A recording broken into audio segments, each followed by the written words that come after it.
Class 7th मैंने आपको आपकी हिंदी की पूरक पाठ्य पुस्तक बाल महाभारत कथा से पाठ 3 भीष्म और अम्बा से बेटा पेज नंबर 7 और पेज नंबर 8 समझाया था, जिसमें मैंने आपको ये समझाया था कि जब विचित्र वीर ने अम्बा से विवाह करने के लिए मना कर दिया, तब भीष्म ने कहा कि तुम फिर से सौभ देश के राजा साल्व के पास चली जाओ। लेकिन साल्व ने भी बेटा अम्बा को नहीं अपनाया और इस तरह से बेटा अम्बा जो है वह इधर से उधर भटकती रही। अंततः वह बेटा गई परशुराम के पास और परशुराम से बेटा वह कहने लगी कि आप भीष्म से युद्ध करें, मैं आपसे भीष्म के वध की भीख मांगती हूँ। क्योंकि भीष्म ने ही क्या किया था, भीष्म ने ही जो है सभी राजकुमारों को हरा करके और अंबालिका को बलपूर्वक रथ पर बैठाकर ले आए थे। अब देखिए बेटा उसके आगे की कहानी। परशुराम को अम्बा की प्रार्थना पसंद आई। बड़े उत्साह के साथ वह भीष्म के पास गए और उन्हें युद्ध के लिए ललकारा। दोनों कुशल योद्धा थे और धनुष विद्या के जानकार भी। दोनों ही जितेंद्रिय और ब्रह्मचारी थे। समान योद्धाओं की टक्कर थी। कई दिनों तक युद्ध होता रहा, फिर भी हार जीत का निश्चय न हो सका।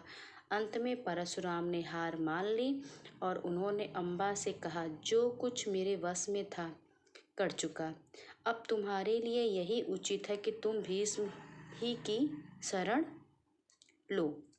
परशुराम को बेटा अम्बा की प्रार्थना अच्छी लगी और फिर परशुराम ने भीष्म को युद्ध के लिए ललकारा और कई दिनों तक बेटा दोनों में युद्ध होता रहा।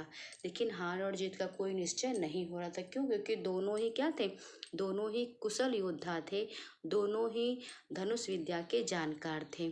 अंत में परशुराम ने अम्बा से कहा कि जो भी मेरे वश में था मैंने किया, अब यही है कि तुम जाकर भीष्म की शरण ले लो। पर अम्बा ऐसी बातों से कब विचलित होने वाली थी। उसने वन में जाकर फिर तपस्या शुरू की और तपोबल से स्त्री रूप छोड़कर पुरुष बन गई और उसने अपना नाम शिखंडी रख लिया। तो अब क्लास 7th आप जान गए ना कि शिखंडी कौन है। शिखंडी ही अम्बा है, जिसने जो है भीष्म से बदला लेने के लिए तपस्या की और तपस्या करके स्त्री रूप छोड़कर पुरुष रूप बन गई। जब कौरवों और पांडवों के बीच कुरुक्षेत्र के मैदान में युद्ध हुआ, तो भीष्म के विरुद्ध लड़ते समय शिखंडी रथ के आगे बैठा था और अर्जुन ठीक उसके पीछे। ज्ञानी भीष्म को यह बात मालूम थी कि अम्बा ही शिखंडी का रूप धारण किए हुए है, इसलिए उन्होंने उस पर बाण चलाना अपनी वीरोचित प्रतिष्ठा के विरुद्ध समझा। शिखंडी को आगे करके अर्जुन ने भीष्म पितामह पर हमला किया और अंत में उन पर विजय प्राप्त की। जब भीष्म आहत होकर पृथ्वी पर गिरे, तब जाकर अम्बा का क्रोध शांत हुआ। बेटा जब युद्ध हुआ कुरुक्षेत्र का कौरव और पांडव का, तो उस समय बेटा शिखंडी जो है वह रथ पर आगे बैठा था और अर्जुन ठीक पीछे। जबकि बेटा ये बात भीष्म पितामह को पता थी कि जो ये शिखंडी है यही अम्बा है और अम्बा ही शिखंडी, इसलिए बेटा उन्होंने उसके ऊपर कोई भी बाण नहीं चलाया, क्योंकि उन्होंने इसे प्रतिष्ठा के विरुद्ध समझा। शिखंडी को आगे करके बेटा अर्जुन ने भीष्म पर जो है हमला कर दिया और अंत में विजय प्राप्त कर ली। जब बेटा भीष्म घायल होकर पृथ्वी पर गिर गए, तब जाकर अम्बा का क्रोध शांत हुआ। पाठ 4 विदुर। विचित्र वीर की रानी अंबालिका की दासी की कोख से धर्मदेव का जन्म हुआ था। वह ही आगे चलकर विदुर के नाम से प्रख्यात हुए। तो अब बेटा आज आपको ये पता चला कि शिखंडी कौन है और ये भी जानकारी मिली कि विदुर कौन है बेटा। विचित्र वीर की रानी थी अंबालिका और अंबालिका की दासी के कोख से धर्मदेव का जन्म हुआ था। वही आगे चलकर विदुर के नाम से प्रख्यात हुए। धर्मशास्त्र और राजनीति में उनका ज्ञान अथाह था। वह बड़े निष्प्रह थे, क्रोध उन्हें छू तक नहीं गया था। युवावस्था में ही पितामह भीष्म ने उनके विवेक तथा ज्ञान से प्रभावित होकर उन्हें राजा धृतराष्ट्र का प्रधानमंत्री नियुक्त कर दिया था। जिस समय धृतराष्ट्र ने दुर्योधन को जुआ खेलने की अनुमति दी, विदुर ने धृतराष्ट्र को बहुत आग्रहपूर्वक निवेदन किया, राजन, मुझे आपका यह काम ठीक नहीं जचता। इस खेल के कारण आपके बेटों में आपस में बैर भाव बढ़ेगा, इसको रोक दीजिए। बेटा, जो विदुर थे वह धर्मशास्त्र में और राजनीति में जो है उनका ज्ञान बहुत ही अधिक था। युवावस्था में ही बेटा भीष्म पितामह ने उनको उनके विवेक की और ज्ञान की परीक्षा ली थी, मतलब प्रभावित हो चुके थे। तो उन्होंने क्या किया कि राजा धृतराष्ट्र का प्रधानमंत्री विदुर को नियुक्त कर दिया। जिस समय बेटा धृतराष्ट्र ने दुर्योधन को जुआ खेलने की अनुमति दी, धृतराष्ट्र ने अपने पुत्र दुर्योधन को जुआ खेलने की अनुमति दी बेटा, उस समय विदुर ने धृतराष्ट्र को बहुत निवेदन किया, कहा कि जो आप कर रहे हैं ठीक नहीं है और इससे आपके बेटों में बैर भाव बढ़ेगा और इसको रोक दीजिए। धृतराष्ट्र विदुर की बात से प्रभावित हुए और अपने बेटे दुर्योधन को अकेले में बुलाकर उसे इस कुचाल से रोकने का प्रयत्न किया। बड़े प्रेम के साथ वह बोले, गांधारी के लाल, विदुर बड़ा बुद्धिमान है और हमेशा हमारा भला चाहता आया है। उसका कहा मानने में ही हमारी भलाई है। वत्स, जुआ खेलने का विचार छोड़ दो।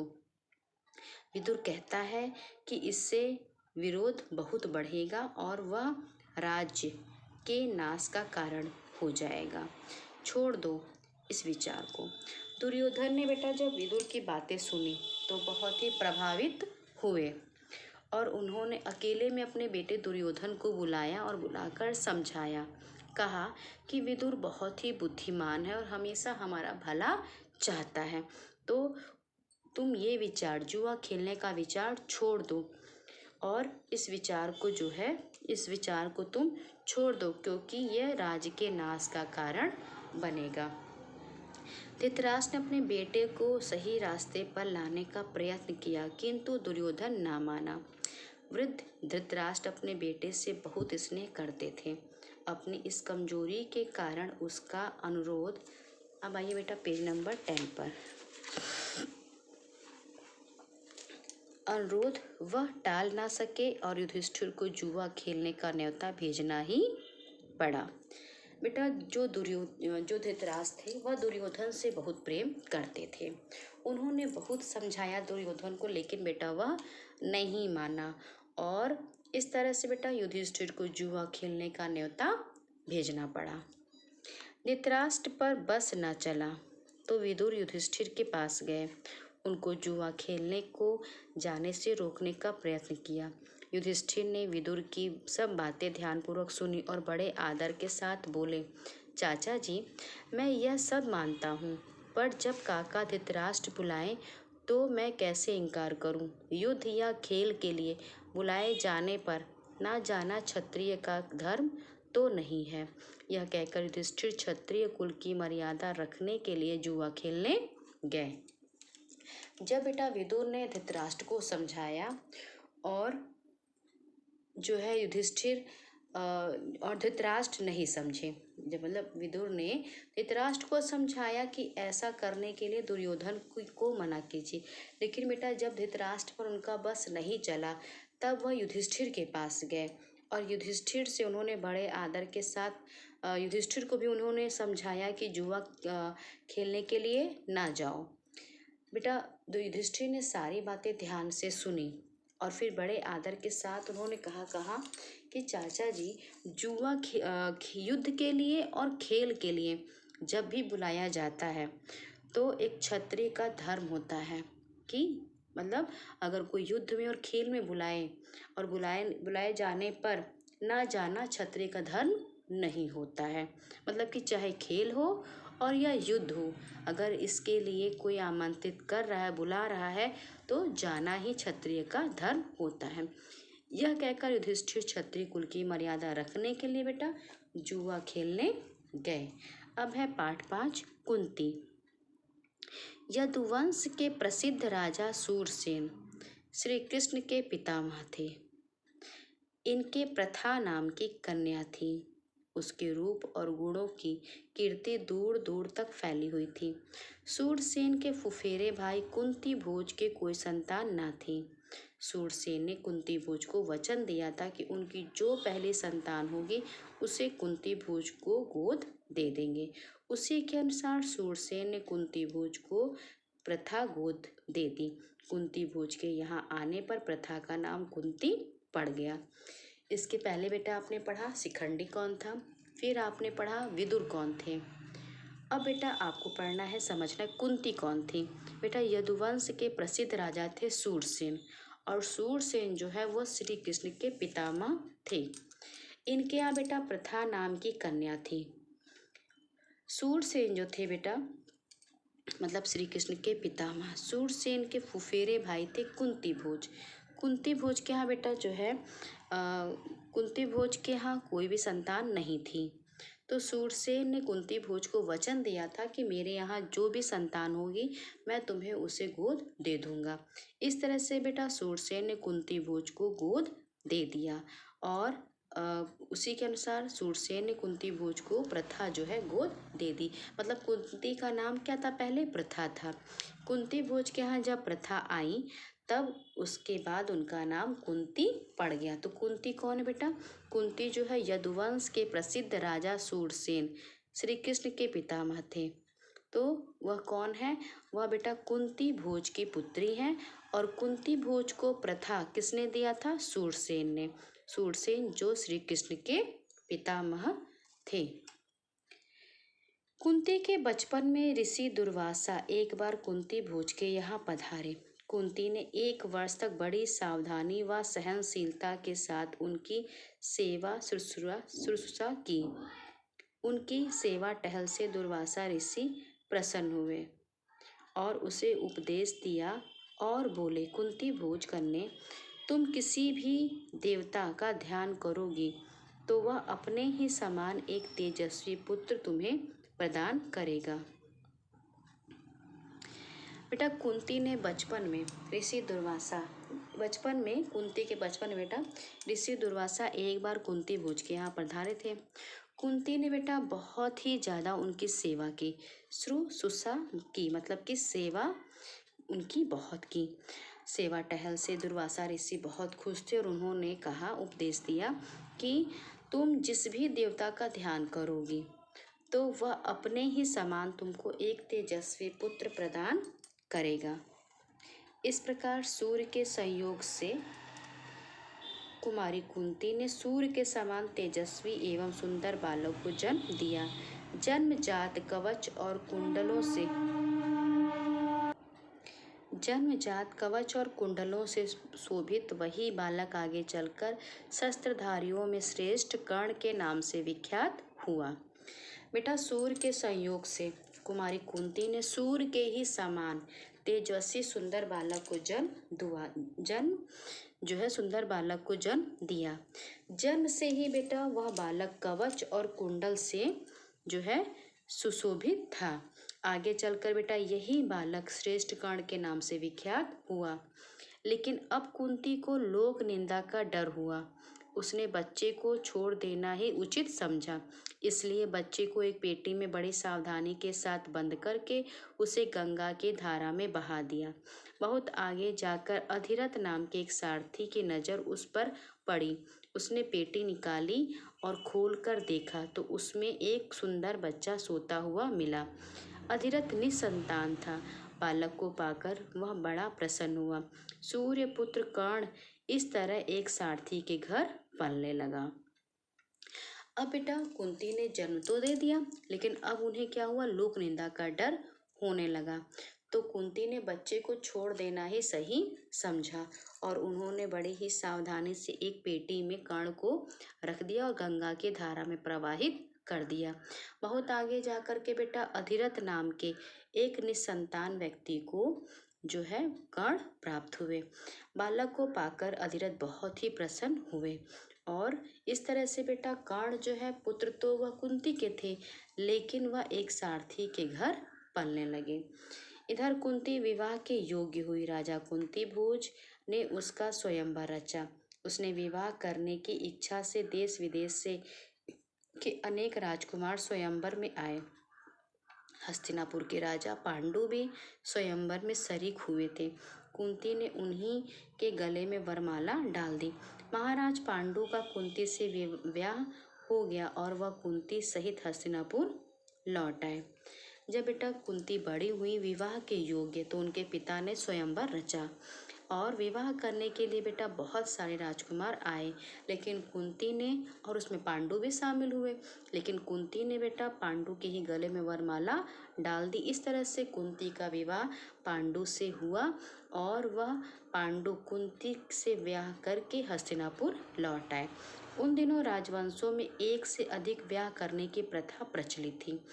इसी रिवाज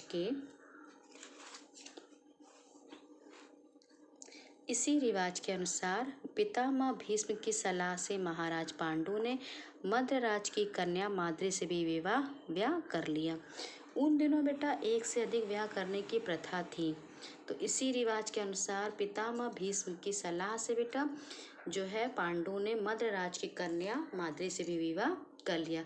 इस तरह से बेटा पांडु की 2 पत्नियां थीं, कुंती और माद्री। एक दिन महाराज पांडु वन में शिकार खेलने गए। वहीं जंगल में हिरण के रूप में एक ऋषि दंपत्ति भी विहार कर रहे थे। पांडु ने अपने तीर से हिरण को मार गिराया।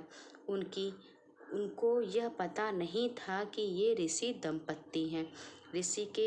ऋषि ने मरते मरते पांडु को शाप दिया। ऋषि के शाप से पांडु को बड़ा दुख हुआ। साथ ही वह अपनी भूल से खिन्न होकर नगर को लौटे और पितामह भीष्म तथा विदुर को राज्य का भार सौंपकर अपनी पत्नियों के साथ वन में चले गए और वहां पर ब्रह्मचारियों जैसा जीवन व्यतीत करने लगे। कुंती ने देखा कि महाराज को संतान लालसा तो है, लेकिन ऋषि के शापवश वह संतानोत्पत्ति नहीं कर सकते। अतः उसने विवाह से पूर्व दुर्वासा ऋषि से पाए वरदानों का पांडु से जिक्र किया। एक दिन बेटा महाराज पांडु वन में शिकार खेलने गए थे। वहां पर बेटा एक ऋषि दंपत्ति जो हिरण के रूप में विचरण कर रहे थे। तो बेटा पांडु ने शिकार करते समय हिरण को मार गिराया, लेकिन बेटा पांडु को ये पता नहीं था कि ये ऋषि दंपत्ति हैं। ऋषि ने बेटा मरते मरते पांडु को शाप दिया और ऋषि के शाप से पांडु को बड़ा दुख हुआ और अपनी भूल से खिन्न होकर वह नगर को लौट आए और उन्होंने बेटा अपना जो है राज का भार जो है पितामह और विदुर को सौंपकर अपनी पत्नियों के साथ वन में चले गए और ब्रह्मचारियों के जैसे रहने लगे। लेकिन पांडु को बेटा संतान की चाहत थी, लेकिन ऋषि के शापवश वह संतान उत्पत्ति नहीं कर सकते थे। तो विवाह से पहले बेटा कुंती को जो वरदान मिला था ऋषि दुर्वासा से, पांडु से कुंती ने सारी बात बताई। उनके अनुरोध से कुंती और माद्री ने देवताओं के अनुग्रह से 5 पांडवों को जन्म दिया। वन में ही 5 का जन्म हुआ और वहीं तपस्वियों के संग वे पलने लगे। अपनी दोनों स्त्रियों तथा बेटों के साथ महाराज पांडु कई वर्ष वन में रहे। बेटा उनके अनुरोध से कुंती ने और माद्री ने देवताओं का अनुग्रह किया और 5 पांडवों को जन्म दिया और वह 5 पांडव भी बेटा तपस्वियों के संग संग वहीं पलने लगे और दोनों स्त्रियों तथा बेटों के साथ महाराज पांडु कई वर्ष तक बेटा वन में रहे। वसंत ऋतु थी। सारा वन आनंद में डूबा हुआ सा प्रतीत हो रहा था। महाराज पांडु माद्री के साथ प्रकृति की इस उद्गार में सुषमा को निहार रहे थे। ऋषि के शाप का असर हो गया। तत्काल उनकी मृत्यु हो गई। माद्री के दुख का पार न रहा। पति की मृत्यु का वह कारण बनी। यह सोचकर पांडु के साथ ही वह भी मर गई। बसंत की ऋतु थी बेटा और सारा जो है वन जो था आनंद में डूबा हुआ था। बेटा पांडु और माद्री दोनों साथ साथ प्रकृति की सुंदरता को निहार रहे थे। तभी बेटा ऋषि के शाप का असर हुआ और पांडु की तुरंत ही मृत्यु हो गई। अब चूंकि जो माद्री थी वह बेटा सांप का असर जो हुआ था तो माद्री को भी बहुत दुख हुआ क्योंकि पति की मृत्यु का वह भी कारण बनी थी। यह सोचकर बेटा पांडु के साथ साथ जो है माद्री भी मर गई। इस दुर्घटना से कुंती और पांचों पांडवों के शोक की सीमा न रही, पर वन के ऋषि मुनियों ने बहुत समझा बुझाकर उनको शांत किया। और इस दुर्घटना से कुंती और पांचों पांडवों के शोक की सीमा न रही, पर वन के ऋषि मुनियों ने बहुत समझा बुझाकर उनको शांत किया और उन्हें हस्तिनापुर ले जाकर पितामह भीष्म के सुपुर्द किया। युधिष्ठिर की उम्र उस समय 16 वर्ष की थी। इस दुर्घटना से बेटा कुंती को और पांचों पांडवों को बहुत दुख हुआ, शोक की सीमा ना रही। लेकिन बेटा वन के ऋषि मुनियों ने उन्हें समझाया और उन्हें हस्तिनापुर ले जाकर पितामह भीष्म को सौंप दिया। उस समय बेटा युधिष्ठिर की जो उम्र है वह 16 वर्ष की ही थी। हस्तिनापुर के लोगों ने जब ऋषियों से सुना कि वन में पांडु की मृत्यु हो गई है तो उनके शोक की सीमा ना रही। पोते की मृत्यु पर शोक करती हुई सत्यवती अपनी दोनों विधवा पुत्र वधुओं अंबिका और अंबालिका को साथ लेकर वन में चली गईं। तीनों वृद्धाएं कुछ दिन तपस्या करती रहीं और बाद में स्वर्ग सिधार गईं। अपने कुल में जो छल प्रपंच और अन्याय होने वाले थे उन्हें न देखना ही संभवतः उन्होंने उचित समझा। बेटा हस्तिनापुर के लोगों ने जब ऋषियों से ये सुना कि वन में ही पांडवों की मृत्यु हो गई है तो उनके शोक की सीमा न रही। पोते की मृत्यु पर शोक करती हुई बेटा सत्यवती अपने दोनों विधवा पुत्र वधुओं अंबिका और अंबालिका को साथ लेकर वन चली गईं और तीनों कुछ दिन तक वहीं तपस्या करती रहीं और फिर स्वर्ग सिधार गईं। बेटा आगे चल करके जो इस कुल में जो भी छल प्रपंच अन्याय होने वाला था उन्हें देखना संभवतः उचित उन्होंने नहीं समझा। इस तरह से बेटा आज आपका पार्ट 4 और पार्ट 5 पूरा हो गया। क्लास 7th आज बेटा आपको पार्ट 1 से पार्ट 4 तक कॉपी वर्क भी करना है। अपनी हिंदी 1 की कॉपी में बेटा आप इसको करेंगे। जैसे बेटा आपने पिछले साल जो है क्लास 6 में जैसे आपने बाल राम कथा की थी वैसे ही बेटा आप अब भी भारत की ये महाभारत कथा का भी जो भी कॉपी वर्क है आप उसी हिंदी 1 की कॉपी में ही करेंगे। तो आज बेटा आपको पार्ट 1 से पार्ट 4 तक का कॉपी वर्क भी करना है और आपको पार्ट 4 और पार्ट 5 पढ़ना भी है और समझना भी है।